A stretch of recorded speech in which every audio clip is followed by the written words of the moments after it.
Story number 1. The Declaration. At precisely 11:07 a.m., the intercom sprang into action, cutting through the quiet murmur of second-period classes. All employees and kids should be aware that there is a lockdown in place. There is no drill here. This is not a drill, I say again. Kindly adhere to lockdown protocols right away. The urgent, clipped voice was Principal Dorsey's, and even the pupils who usually laughed at fire drills looked up from their desks in alarm. The biology class in room 2B stopped in the middle of its lecture. Their teacher, Mr. Holman, appeared momentarily shocked before approaching the door and firmly clicking it shut. He signaled for everyone to descend, away from the windows, and drew the blinds and switched out the lights. The class huddled in quiet as they scurried toward the corners, under desks, and behind cupboards. Heart-thumping, Marla Jameson curled her knees toward her chest behind a lab table. In room 3C, her best friend Lacey buzzed her phone with a text. "What is going on?" She swiftly texted back, her hands trembling.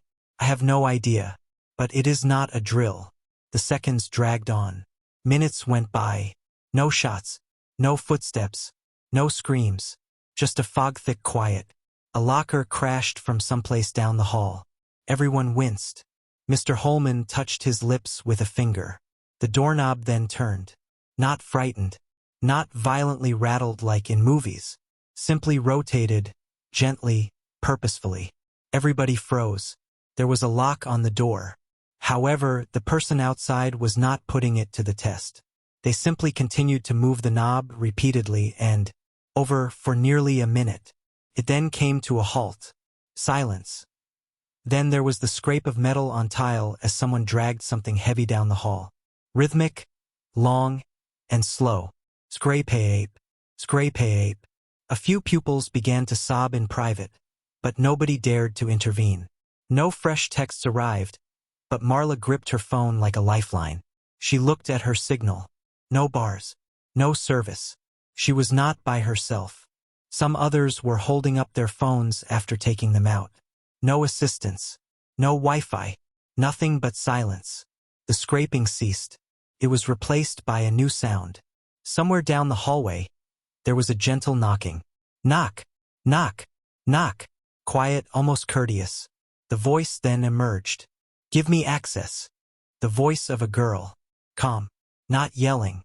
Not demanding. 3 simple phrases that seemed like a request. A beat skipped in Marla's heart. "Come on in." From another chamber once more. Next, a closer, louder one. "Come on in." There are now several voices. The same tone, the same words. "Do you hear that?" Some students mouthed as they looked at one another. "It is coming from all over," said Josh, one of the boys, in a whisper. Mr. Holman slipped back toward the door and listened, putting his ear to it. He recoiled. "There is a problem," he mouthed. Then there was a thump. From the ceiling this time. No knock. A thud. As if a large object had fallen on them. One more thump. Then another down the corridor. Another. And yet another. As though something, or a few things, were creeping along the ceiling tiles and walking above them. One thud. Then another. They were in motion. Next, once more, the announcement system crackled. Every student needs to stay under lockdown. In no case should you open the doors. Do not believe the voices. You are not friends with them. This time it was not Principal Dorsey who spoke. Someone else did it. Someone they had never seen before. Furthermore, the voice was resonating oddly, as if it were emanating from inside the walls themselves, rather than from the front office speakers. In terror, everyone looked at one another. "Do not believe the voices," it said again. "Do not believe the voices. They don the faces of the people you care about." Then there was quiet. Complete, oppressive, unnatural quiet, until they heard the knocking again directly outside their door. Continually knock. "Mr. Holman?" Lacey's voice was heard. "It is Marla. I am stranded here. Let me in, please." Marla's eyes got bigger. She checked her phone. No fresh messages. The voice came directly from outside. "Please, Mr. Holman. I have no idea what is happening. Is not that Marla in there? I must speak with her." It was not Lacey, though. There was a tiny irregularity in the voice, too sluggish, like someone making an excessive effort to sound composed. Similar to a recording. Then things changed. The same words, the same voice, but now playing repeatedly. Please allow me in. Please allow me in. Please allow me in. Over and over and over. Marla covered her mouth and began to cry. Josh slithered toward her. That is not her, he said. You are aware of that, correct? Marla gave a faint nod. Then, all of the hallway's classroom doors started to tremble. One by one. As if they were all being tested simultaneously by someone or something. The door handle of room 2B turned once more. Clicked this time. The school master system was occupied by someone. The doors had been unlocked. The knob twisted and Mr. Holman rushed at it, throwing his weight against it. Everyone let out a yell that he shouted, "Help!" Thump. The ceiling sound had returned, but this time it was coming through. Above them a tile broke. A long, gray arm with too many joints and too thinness reached down into the chamber. The pupils took off running.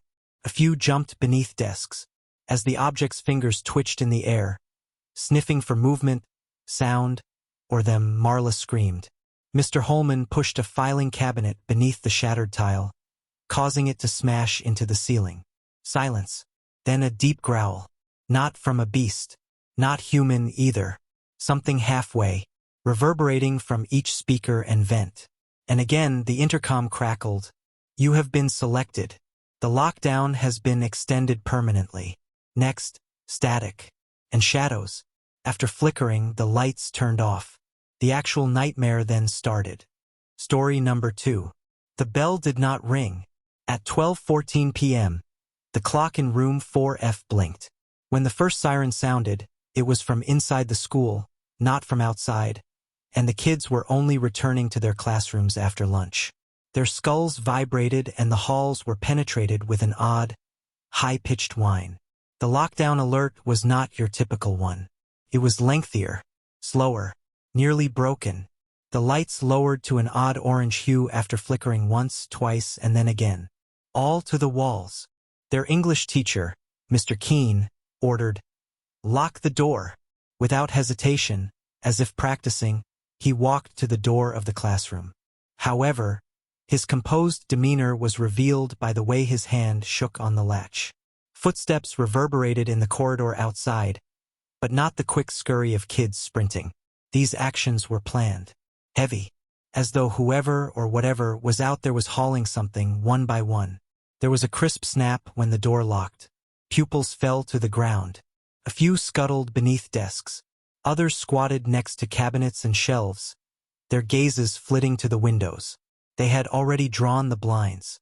Peeking through the slats, Marcos sat closest to the window. He looked exhausted. "What do you see?" Jasmine muttered.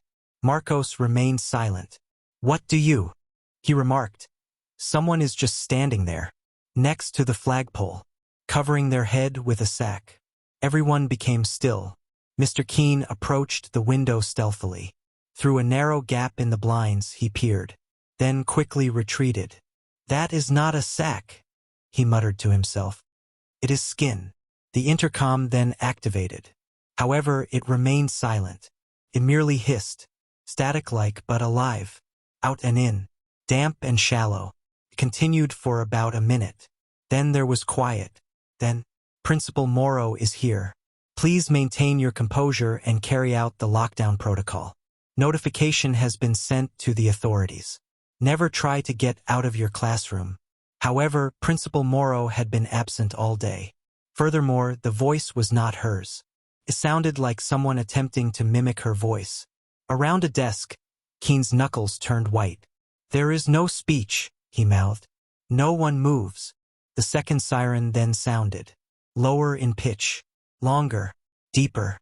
The sound caused the windows to vibrate. Then all of the building's clocks stopped. All of the students who had phones saw their lock screens go blank. 12:14. "That's when the first siren hit," Marcos murmured. Everybody looked at their phones. Not a moment went by. Time had paused. The scraping started at that point. Through the vents. Tiny fingers, dozens of them, like claws on bone, they scraped along the metal ducts. Little voices, barely a whisper, came next. "We recall your identity. Do you? You were in the corridor. You gave us a peek. We did not ever go." From down the hall came a scream, then another. Then there was quiet. Panic overriding logic, Marcos got up and fled for the door. Before he could get to it, Keen tackled him to the ground. "Avoid it," Keen growled. "That is its desire." The air pressure changed. Once more, the lights became faint. The door then started to open, despite the fact that it was locked. It opened with a slow, silent squeak. It had not been touched. It opened just now. An unnaturally tall person with bones protruding from behind a pale coat that appeared to have been pieced together from various fabrics stood in the corridor. It had the wrong head. It resembles a wax-melted face with fangs that pierce the flesh in the incorrect locations. Sunken and dark eyes.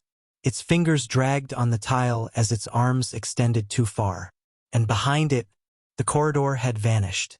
It was replaced by a long hallway lined with red lockers, a distant ringing bell, and flickering overhead lights.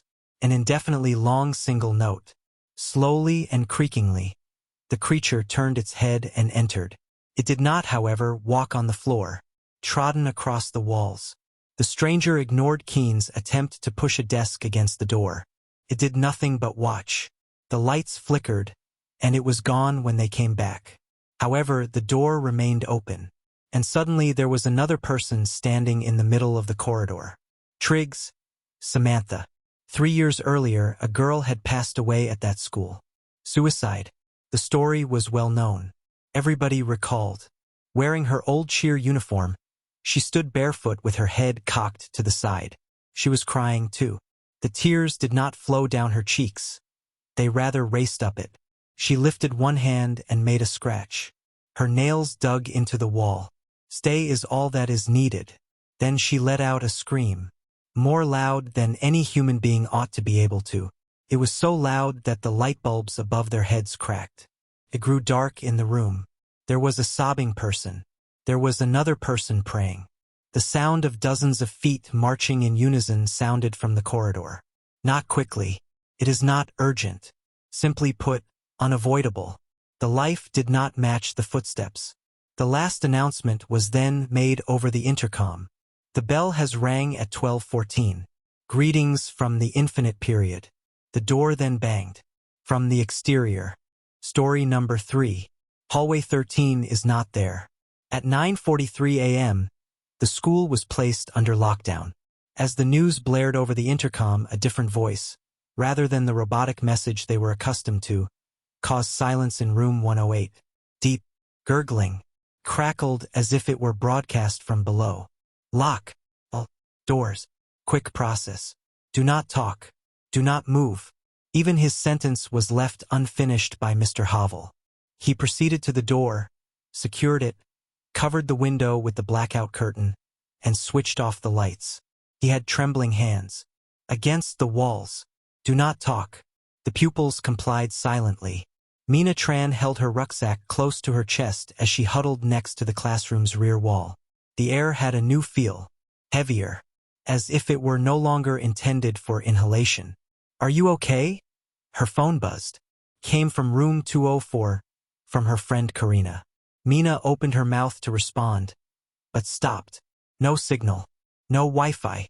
When her phone's screen turned back on after dimming, the time displayed 9:43. Nothing changed. Not even a moment.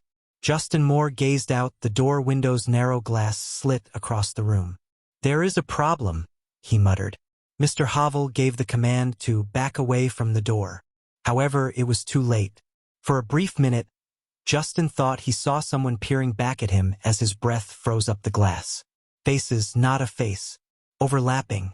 It seemed like too many were attempting to fit through one shape. Then they were gone. Once more, the hall was deserted. He instantly retreated. The doorknob then twisted. Click, click, click. There was an attempt to enter. It was not hostile. Not initially. Simply spin slowly. "Hello!" From the opposite side came a muttered voice. I was shut out. It was a female. Her voice was one of fear. Familiar. The voice was familiar to Mina. Kira Monroe was the one. 2 weeks ago a sophomore went missing. Everyone thought she had fled. Throughout the school, she had been listed on missing flyers. Where was she last seen? Hall 13. However, hallway 13 was absent. Not on any map. No directory. The school proceeded directly from hallway 12 to hallway 14. Mina gazed fearfully at the door. She said, "She is gone. She vanished. She should not be present." Mr. Havel touched his lips with a finger. More urgently, the voice beyond the door spoke once more. "Please, it is getting dark. I have no idea how to return. I have been strolling for some time." Then a silence. Then a chuckle. High-pitched. "Wrong," she said. "I located the door that leads beneath the floors. They claim that you are also down there. However, you have not arrived yet." The voice then vanished without a trace. Once more silence. Then there was another intercom announcement. It was not in English, though. No language was used. In addition to what sounded like children laughing, gasping, and choking, there was gargled static. Words sung backwards, twisted in reverse. "And there is something grinding metal."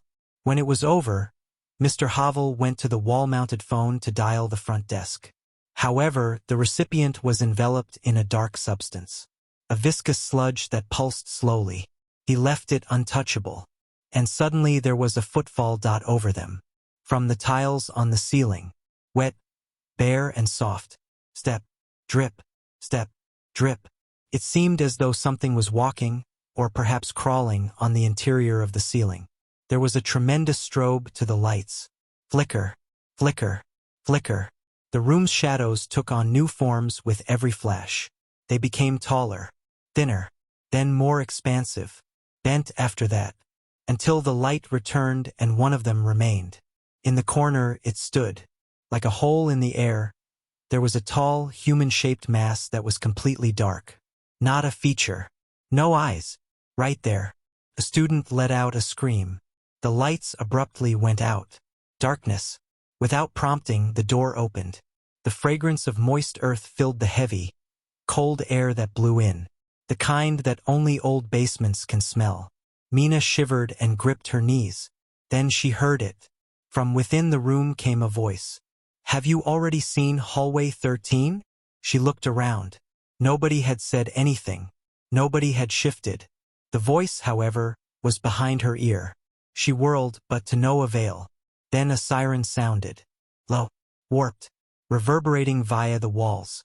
At the rear of the classroom, a second door appeared for the first time. One that was previously absent. A door made of black metal without a handle or knob. The only red-painted number is 13, and it opened on its own. There was a passageway inside, long and endless, lined with rust-bleeding lockers. The bulbs above it blinked, each one swinging a little as if something had just gone by beneath them. Mina got up, walked in its direction. She was being pulled by something. She heard Mr. Havel yell behind her, telling her to halt. However, his voice was distant, too far away. She noticed a shift in the walls behind the door as she stepped over the threshold. Encrusted with fingerprints. Too many. And it is too little. Kids' hands. Clawed. Scratching outside. Attempting to get away. The door then slammed behind her. Moreover, room 108 was deserted. No pupils are absent. No Mina Tran. She has never been there on record. And none recalled phoning it when the lockdown lifted 2 hours later. Aside from Mr. Havel. But he did not say anything else.